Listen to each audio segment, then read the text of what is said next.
இலக்கிய நேயர்களுக்கு வணக்கம். நம்ம இலக்கிய சீரியல்ல இன்னைக்கு என்ன சுவாரஸ்யமா பார்க்க போறோம்னா, இந்த கார்த்திக், அஞ்சலி நம்ம கௌதம்க்கு இப்படி ஒரு துரோகம் பண்ணுவாங்கன்னு கொஞ்சம் கூட எதிர்பார்க்கலங்க.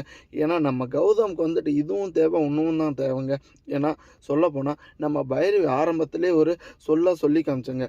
கண்டிப்பா எஸ்எஸ்கே மட்டும் ஜாமீன்ல வெளிய வந்துட்டா, உங்கள வந்துட்டு உண்டுலன்னு ஆக்க போறான். ஏன்னா உங்கள 2 பேரையும் இந்த ஒரு வீட்ட விட்டு வெளிய அனுப்புறதுக்கான எல்லா முடிவும், திட்டங்களும் வந்துட்டு தயாரா தான் இருக்கு. அப்படின்னு நம்ம பைரவி வந்துட்டு அவ்வளோ ஆணித்தனமா சொன்னாங்க.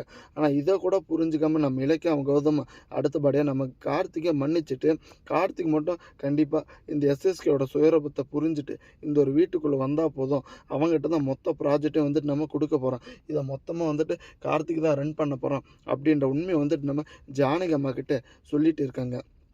ஆனா, ஒரு கட்டத்தில பார்த்தீங்கன்னா, இப்ப நம்ம கார்த்திகே வந்துட்டு, நம்ம கௌதமும், இலக்கியாவும் வீட்ட விட்டு வெளியேத்துறதுக்கான எல்லா திட்டத்தையும் பண்ணிட்டு வருவாங்கன்னு கொஞ்சம் கூட எதிர்பார்க்கலைங்க.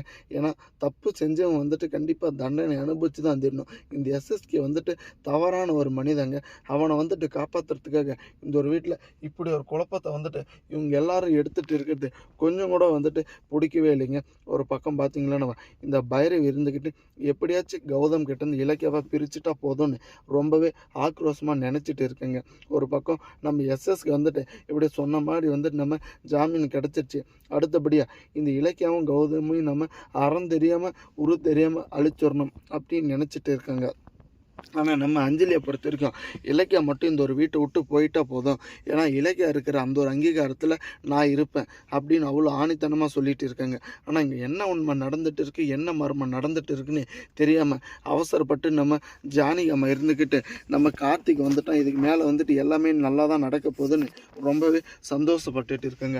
ஆனா, நம்ம கார்த்திக்கும், நம்ம பைரவியும் சேர்ந்து வந்தது, இந்த இலக்கியா வந்துட்டு கண்டிப்பா வீட்ட விட்டு போணும். சப்போஸ் அப்படி வந்துட்டு இலக்கியா போனாலும் கௌதம் ஒருத்தருக்கு மட்டும் தான் இந்த ஒரு வீட்ல உண்டு இடம் அப்படின்னு மாரி இவ்வளோ கீழ்த்தரமா சொல்லிட்டு இருக்காங்க. ஏன்னா நம்ம கௌதம் வந்துட்டு அவசரப்பட்டு அந்த ஒரு 200 கோடி ரூபாய் ப்ராஜெக்ட்ல கையெழுத்து போட்டாங்களே, அதெல்லாம் இந்த ஒரு வீட்டுக்கும் நம்ம கௌதமுக்கும் சம்மந்தமே இல்லைன்னு அவ்வளோ ஆணித்தனமா அதில் கையெழுத்து போட்டுட்டாங்க. இந்த கௌதம் வந்துட்டு இவ்வளோ முட்டாள்தனமான காரியத்த பண்ணுவாங்கன்னு கொஞ்சம் கூட எதிர்பார்க்கலைங்க. ஆனா இருந்தாலுமே பார்த்தீங்களா, இது ஒரு நன்மைக்கு தாங்க. ஏன்னா நம்ம கௌதம் வந்துட்டு இப்ப அந்த ஒரு கையெழுத்து போட்டதுனால, இந்த கார்த்திகோட சுயரூபம் இப்ப நம்ம கௌதமுக்கு தெரிய வந்துருச்சு. நம் நிலைக்கு வந்துட்டு படிச்சு சொன்னாங்க. ஆரம்பத்துலேருந்து நம்ம வந்துட்டு யாரா இருந்தாலும் நம்ம ஒரு லிமிட்ல வச்சுக்கணும்னு. ஆனா அது பேச்ச கேட்காம இப்படி 2 பேரும் ஏமாந்து இந்த ஒரு வீட்ட விட்டு வெளிய போக போறாங்க. தேங்க்ஸ் ஃபார் வாட்சிங் இலக்கிய நேயர்களுக்கு. மறக்காம உங்க கருத்துக்கள கமெண்ட் செக்ஷன்ல கமெண்ட் பண்ணிட்டு போங்க. அப்பதாங்க நம்ம போடுற வீடியோ உங்களுக்கு உடனுக்குடனே நோட்டிஃபிகேஷன் வரும்.